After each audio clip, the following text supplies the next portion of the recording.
তো গাইজ আজকে হচ্ছে আমাদের রথের মেকওভার ডে।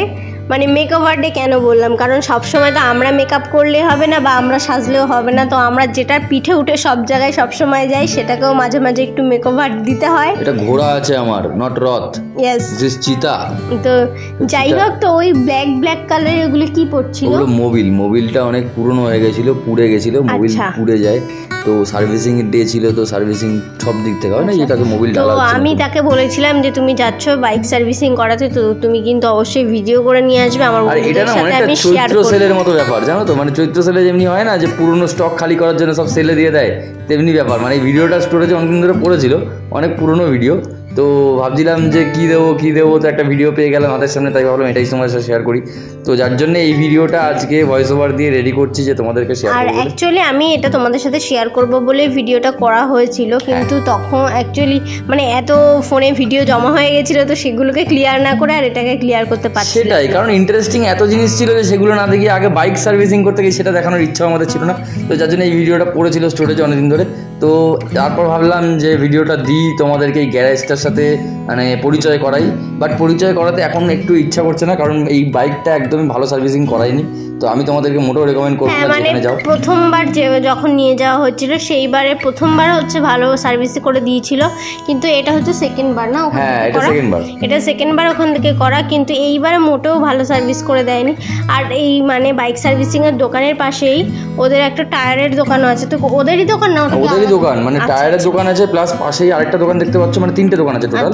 একটা হচ্ছে এরা সার্ভিসিং করে বাইক এখানে, আর পাশে একটা আছে যেটা ওই সিট কভার গাড়ির হুড ফুড বিভিন্ন জিনিস বানানো হয়, মানে গাড়ির আর কি যা কিছু মেটেরিয়ালস লাগে সেগুলো সবই এখানে পাওয়া যায়। আর তার পাশে আছে একটা টায়ারের দোকান, যেটাও এদেরই, মানে পরপর তিনটেই দোকান। মানে তুমি বুঝতে পারছো যে তোমাকে বাইক নিয়ে গেলে যদি তোমার বাইকে মানে প্রবলেম হয়, মানে সবকিছু তুমি ওখান থেকে পেয়ে যাবে, সবকিছু পাওয়া যায়, মানে আলাদা করে তোমাকে অন্য কিছু ওখান থেকে নিয়ে আসতে হবে। আর এই অটোটাও এনেছিল সেই কারণে একজন কাস্টমার, যে নতুন অটো দেখতে পাচ্ছ ফাঁকা পুরো, মানে ল্যাংটো হয়ে আছে আর কি, তো ওটাকে হুড পরানো হবে, মানে নতুনই আর কি। আর এটা কিন্তু জানো তো, এটা ওই পারটাই এয়ারপোর্টে যে উঁচু বালির পাহাড় দেখা যাচ্ছে সেগুলো।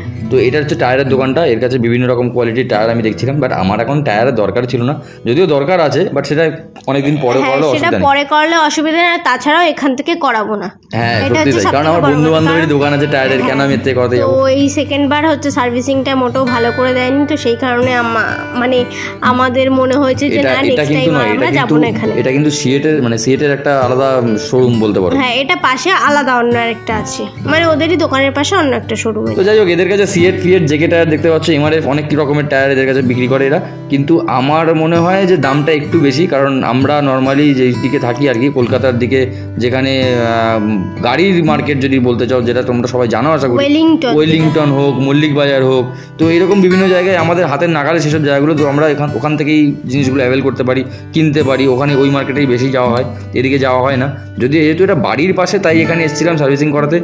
আর এই রোডটা দেখতে পাচ্ছ, এটা কিন্তু আমাদের মানে এটা যশোর রোড গাইস, আমাদের এটা হচ্ছে বিরাটি মোড়ের মানে সামনে দিয়ে উপর দিয়েই যায় আর কি, তো এটা হচ্ছে বারাসাতের রুট, আর ওই উল্টো দিকের এইটা হচ্ছে সোজা এয়ারপোর্টের দিকে চলে যাচ্ছে, মানে এয়ারপোর্ট 1 নম্বর নাগের বাজার, উল্টো দিকেরটা হচ্ছে ও নাগের বাজারের দিকে যাচ্ছে, আর যেটা হচ্ছে বারাসাতের এই বাসটা গেল সেটা হচ্ছে বারাসাতের দিকে যাচ্ছে, অ্যাকচুয়ালি এদিক দিয়ে বারাসাত দিকে গাড়িগুলো যাচ্ছে, তো মধ্যমগ্রাম বারাসাত হয়ে সবাই চলে যাবে আর কি, মানে আমরা তো আজকে বিরাটির ভিডিও দেখাচ্ছি। তো এইখানে অটোটা নিয়ে এসেছিল, অটোটার কাজটা হচ্ছিল, আমি যার জন্য একটুখানি ভিডিও নিচ্ছিলাম। আর এখানে আমি আরেকটা কথা বলি, তো হ্যাঁ ভিডিওটা আমি দিচ্ছি ঠিকই, কিন্তু অ্যাকচুয়ালি এই গাড়ির সম্বন্ধে বিষয়ে আমি গাড়ি চড়তে পারি, কিন্তু আমি বুঝি কম, তো সেই জন্য বেশিরভাগ ভয়েসটা আজকে তোমাদের দাদাই দেবে। এটা একটা ঠিক কথা। উত্তম কুমারের একটা সিনেমা ছিল, যেখানে উত্তম কুমারের ডায়লগ দিয়েছিলেন যে, মানে আমাদের মহানায়ক আর কি, যার নামে আজকাল প্রাইজ, মানে সরি অ্যাওয়ার্ড সেরিমনি হয়, অ্যাওয়ার্ড দেওয়া হয় যার নামে, মহানায়ক প্রাইজ, মহানায়ক, তো মহানায়ক সম্মান দেওয়া হয়। তবে গাড়ি চড়লেই কি আর গাড়ি সারানো জানা যায়? মানে গাড়ি সম্বন্ধে সব কিছু জানতে গেলে কি গাড়ি চড়লেই কি যে গাড়ি চড়ে সেই কি গাড়ি সব কিছু জানে? এটা একটা ব্যাপার ছিল আগেকার দিনে, একটা ডায়লগ, অনেক পুরনো ডায়লগ এবং অনেক চলতি ডায়লগ ছিল। এখনকার দিনে মানুষ সেসব জানে না, অনেকে ভুলে গেছে, যাই হোক ছাড়ো। তো আমি এখানে একটুখানি ছাওয়ার মধ্যে রেস্ট করছিলাম, প্রচুর গরম ছিল, আর মানে গরমে নাজেহাল অবস্থা ছিল আর কি। মাঝখানে মনে আছে কি গরম পড়েছিল? প্রচুর গরম পড়েছিল, আর তখন এই ভিডিওটা হচ্ছে তখনের সময়, ভিডিওটা সেই সময়কার ভিডিও। তো মাঝখানে মানে আমি মানে আমাদের গাড়িটাকে একদম হচ্ছে সবকিছু খুলে ফেলে দিয়েছে, দিয়ে ওটাকে রেখে দিয়েছে, এখন অন্য গাড়ি সার্ভিস করবে, তারপরে কি আমাদেরটা করবে। এদের দোকানের কিন্তু রেপুটেশন আছে, মানে আমি যতই খারাপ সার্ভিসিং পেয়ে থাকি আর যাই বলে থাকি না, কারণ আমি যেটা পেয়েছি সেটাই তোমাদের সাথে ক্লিয়ার শেয়ার করছি।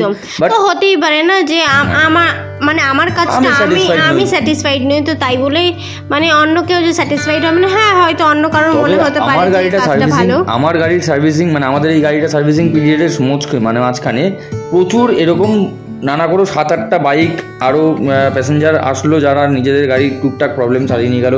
এই একটা স্কুটি সার্ভিসিং হচ্ছিল। তো বিভিন্ন কাজ এনারা করে থাকে। এই ভদ্রলোকের কাজটা ভালো, তবে আমি মনে করি একটু কস্টলি, কারণ 400 টাকা আমার থেকে নিয়েছিল খালি ধুয়ে গাড়িটা খুলে ফুলে কোথায় কী প্রবলেম আছে না আছে একটুখানি দেখে ফেকে দেবে। এই কারণে মানে আমার কাছে এটা মনে হয় অনেকটাই।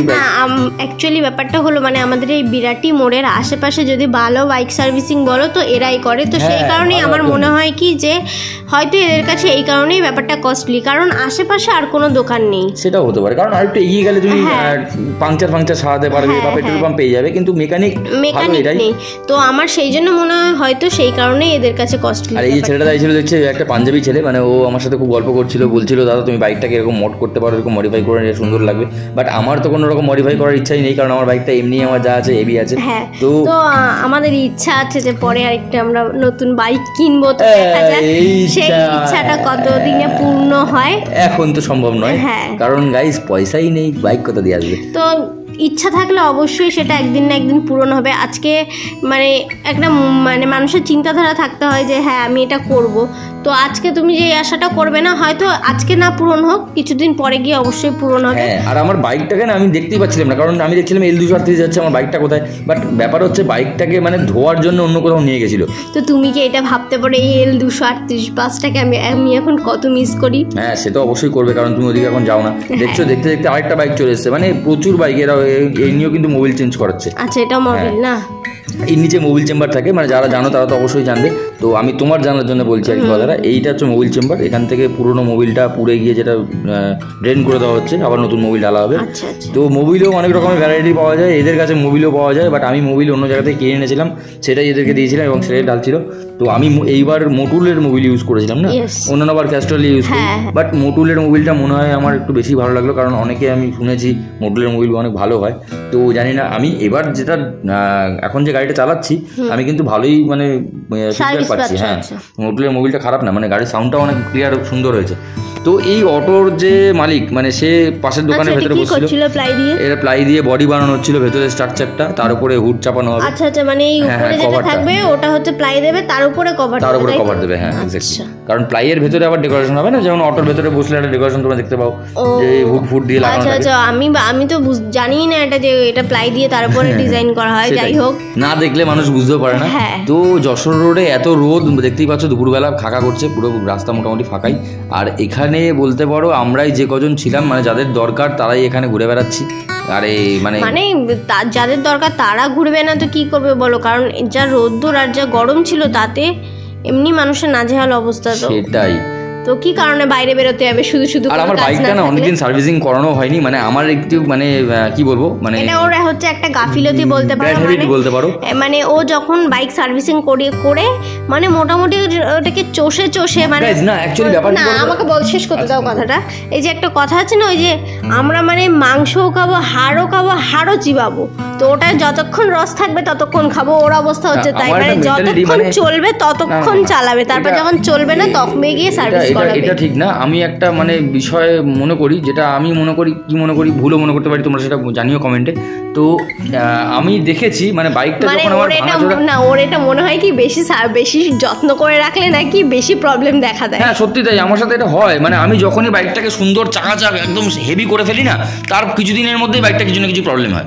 মানে আমি দেখেছি, বাইক বলে না, যে কোনো জিনিস আমি বেশি যত্ন করে ফেললে সেই জিনিসটা বেশি প্রবলেম হচ্ছে। সেই জন্য কি করে গাড়ি হচ্ছে, যেমন বৃষ্টিতে চালালে কাদা হয়, তো মোটামুটি একটা মানে ওই রাফ মুছে চালাই, কিন্তু খুব বেশি সার্ভিসিং করে না, বেশি পরিষ্কার করে না, বলে বেশি পরিষ্কার করে নাকি বেশি প্রবলেম দেখা দেয়। হ্যাঁ, তো চিতাবি পিতা একটা কথা বলে না, এই চিতা এখন পিচ্ছিল, মানে এই কি করছিল, এটা একটা জগ, মানে এর উপর গাড়িটা দাঁড় করে এটাকে উঁচু করে নেওয়া হচ্ছিল, মানে নাহলে তো নিচু করে বসে কাজ করতে হবে, সেটা একটু প্রবলেম হয়। তাই এটাকে উঁচু করে নিলে কি হবে, তুমি হাই লেভেলে সবকিছু দেখতে পাবে, তাই কাজ করা যাবে।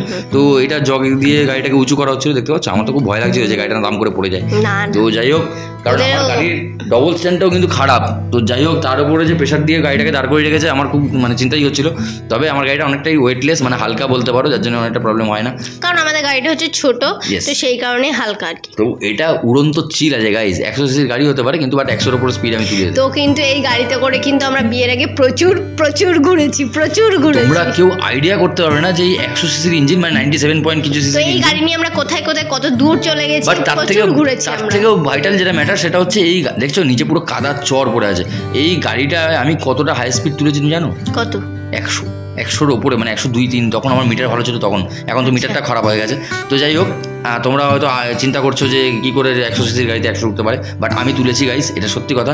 যাদের গাড়িতে ওঠে না তাদের গাড়িতে প্রবলেম থাকতে পারে বা অন্য কিছু ব্যাপার থাকতে পারে, বাট আমার এই গাড়িতে আমি নিজে তুলেছি, আমি নিজে প্রত্যক্ষদর্শী, তাই জন্য তোমাদের বলছি। তবে এই গাড়িটায় আমার এইবার কোনো প্রবলেমই হয়নি, বিরাট শুধু খালি একটুখানি চেক আপের জন্য নিয়ে গেছিলাম, তাই জন্য 400 টাকা আমার বধ করে দিয়েছে। আর এই তেলের চাবিটা যেটা দেখছো, যেটা আমি তোমায় দেখাচ্ছি, এটা আমার খারাপ হয়ে গেছিলো, এটাকে ঠিক করানোর জন্য নিয়ে গেছিলাম। তো এটা নতুন লাগিয়ে দিয়েছে, কারণ আমার আগে যেটা ছিল চাবি লাগানো ছিল, তো চাবিটা হারিয়ে গেছে। হ্যাঁ, ওই চাবিটা ওকে হচ্ছে আমি রাস্তায় গিয়ে দাঁড়িয়ে রয়েছি, বলছে ও এক জায়গায় গাড়িটা লক করে, ও একটা কোনো কারণে আসছিল আর আমি বাড়ি থেকে গেছিলাম একটা কাজেই আর কি।